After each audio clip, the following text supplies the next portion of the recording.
हम लोग सीखेंगे बच्चों कंजक्शन, और कंजक्शन के एमसीक्यूज करेंगे। जो विकल्प वाले प्रश्न होते हैं उन्हें आज हम लोग सीखेंगे। तो इससे आपकी एक्सरसाइज बहुत बेहतरीन हो जाएगी कि कौन सा कंजक्शन कहाँ पर भरना है। कंजक्शन का मतलब ये थोड़ा 1 मिनट में समझ लेते हैं। कंजक्शन का मतलब हमारा होता है संयोजक, ठीक है। और संयोजक का काम होता है जोड़ने का। जोड़ने का काम ये दो नाउन को जोड़ देगा, दो एडजेक्टिव को जोड़ देगा, दो सेंटेंसों को आपस में जोड़ देगा, दो वर्ड को आपस में जोड़ देगा। तो ये इन्हें जोड़ने का काम करता है, ठीक है। और कंजक्शन हमारे कितने प्रकार के होते हैं, आप लोगों ने मेरे पीछे वीडियो में सीखा होगा। कंजक्शन हमारे 2 प्रकार के होते हैं, एक होता है कोऑर्डिनेट कंजक्शन और एक होता है सबऑर्डिनेट कंजक्शन। सबऑर्डिनेट कंजक्शन से हमारे बनते हैं कॉम्प्लेक्स सेंटेंस, और कोऑर्डिनेट कंजक्शन से हम लोग बनाते हैं कंपाउंड सेंटेंस, ठीक है। कंपाउंड सेंटेंस में क्या होता है, कम्युलेटिव, अल्टरनेटिव, एडवर्जेटिव और इलेटिव कंजक्शन का प्रयोग होता है। उसमें नाउन क्लास के रूप में हम लोग पढ़ते हैं, एडजेक्टिव क्लास के रूप में पढ़ते हैं और एडवर्ब क्लास के रूप में पढ़ते हैं। लगता सब में कंजक्शन का ही प्रयोग है। तो हम लोग आज सीखेंगे कि देखिए कौन से सेंटेंस में कौन सा कंजक्शन भरा जाएगा और सबसे सुइटेबल कौन सा रहेगा, सबसे उपयुक्त।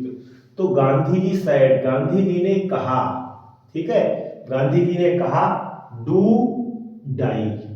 डू का मतलब करो, बड़ा फेमस नारा है, आपको पता है। डू और डाई, डाई का मतलब मरना होता है। तो सबको पता है कि डू एंड नहीं लगेगा, डू आर डाई, क्योंकि इस पे तो कोई चर्चा ही नहीं करनी है।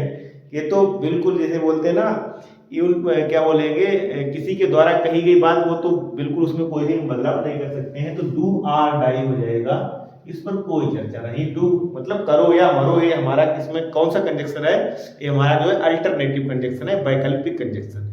और वैकल्पिक कंजक्शन में आइदर आर का प्रयोग करेंगे, नाइदर नार का प्रयोग करेंगे, अदरवाइज का प्रयोग करेंगे, आर का प्रयोग करेंगे। तो यहाँ पर हमारा जो दिया है आर का प्रयोग कर लेंगे, ठीक है। और कोई भी उसमें से कंजक्शन नहीं लगेगा, डोंट वरी। अगले वाले पे आते हैं, डोंट से इल। अब पहले इसका अर्थ निकालते हैं।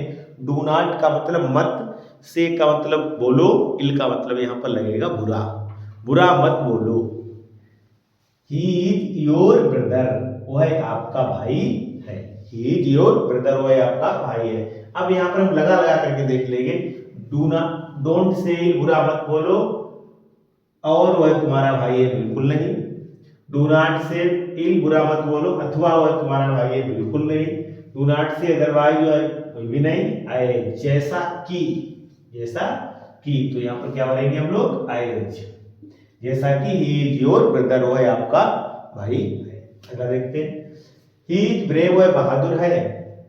इंटेलिजेंट, और इंटेलिजेंट का मतलब क्या है, बुद्धिमान है। वह बहादुर है, बुद्धिमान है। वह बहादुर है अथवा बुद्धिमान है, नहीं होगा। वह बहादुर है, देखो बिसाइड और बिसाइड में एक मिनट समझाएंगे। जो यहाँ पर क्या भरा जाएगा, हमारा इंट, ठीक है।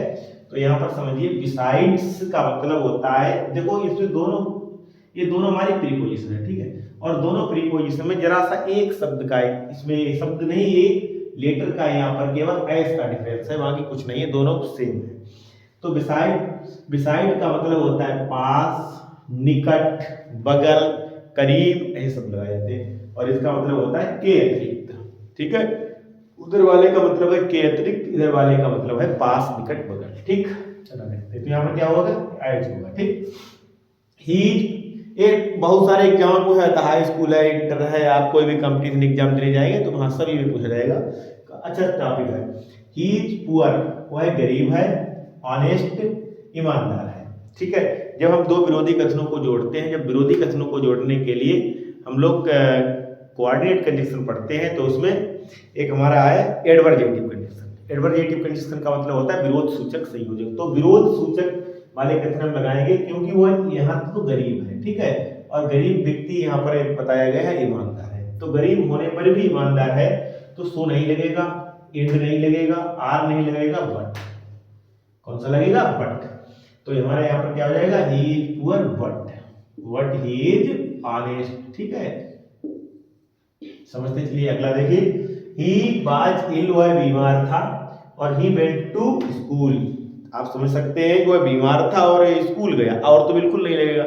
वह बीमार था और वह स्कूल गया, और है इसमें नहीं, हाँ है। वह बीमार था अथवा वह स्कूल, अन्यथा वह स्कूल गया, बिल्कुल नहीं लगेगा। वह बीमार था अथवा वह बीमार था फिर भी वह स्कूल गया है, येट का मतलब क्या है यहाँ पर फिर भी होता है। तो वह बीमार था फिर भी स्कूल गया, यहाँ पर बट भी लग जाएगा, अगर बट कंडीशन होगा तो बट भी लग जाता है, ठीक है। तो वह बीमार था फिर भी स्कूल गया। आई हेल्प हिम, मैंने उसकी मदद की, मैंने उसकी मदद की। और वह मेरा भाई है, नहीं, मैंने उसकी मदद की। ही पुअर, और वह गरीब है, मैंने उसकी मदद की और वह गरीब है, बिल्कुल नहीं।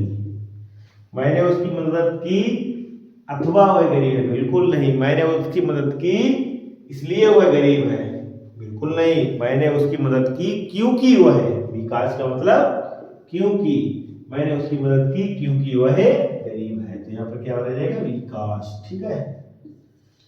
समझते चलिए, लाइक भी कर देना वीडियो को, सब्सक्राइब भी कर देना यदि आप पहली बार चैनल पर जुड़ रहे हैं तो।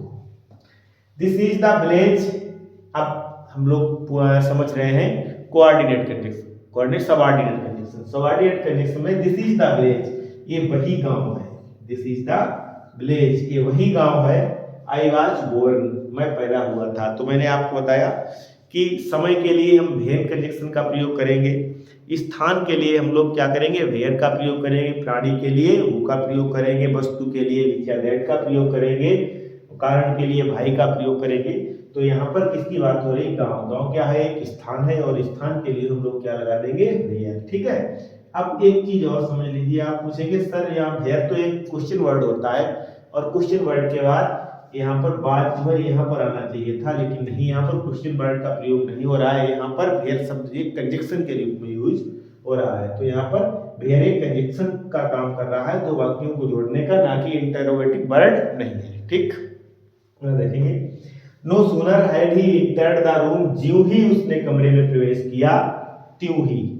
तो जब हम लोग एज सून एज का प्रयोग करते हैं, ये हमारा निगेटिव सेंटेंस है, ठीक है। और इसका अफर्मेटिव क्या होता है, एज सून एज होता है। इसका निगेटिव, इसका अफर्मेटिव क्या होता है, एज सून एज। और एज सून एज का मतलब ज्यों ही, और त्यों ही के लिए हम लोग क्या लगाते हैं, कामा। और जब इसी बात को एज सून एज को ही मैं निगेटिव में करता हूं तो नो सूनर हो जाता है, और नो सूनर के तुरंत बाद डिड या हेड का प्रयोग होता है। तो यहाँ पर उसने हेड का प्रयोग किया है तो हेड का हो जाएगा। लेकिन अब जहां पर कामा था, जहां पर त्यों ही की अंग्रेजी थी, वहां पर मुझे त्यों ही की अंग्रेजी के लिए मैं यहाँ पर क्या लगाऊंगा, तो फैक्चुअल है कि मैं त्यों ही की अंग्रेजी यहाँ पर देन का प्रयोग कर देता हूँ, ठीक है। तो यहाँ पर देन ही होता है, ये बिल्कुल आपको रट लेना है, दिमाग में ठूस ठूस करके भर लेना है। तो यहाँ पर क्या लगेगा, देन शब्द आएगा, ठीक है। ठीक, आज की वीडियो बस इतनी।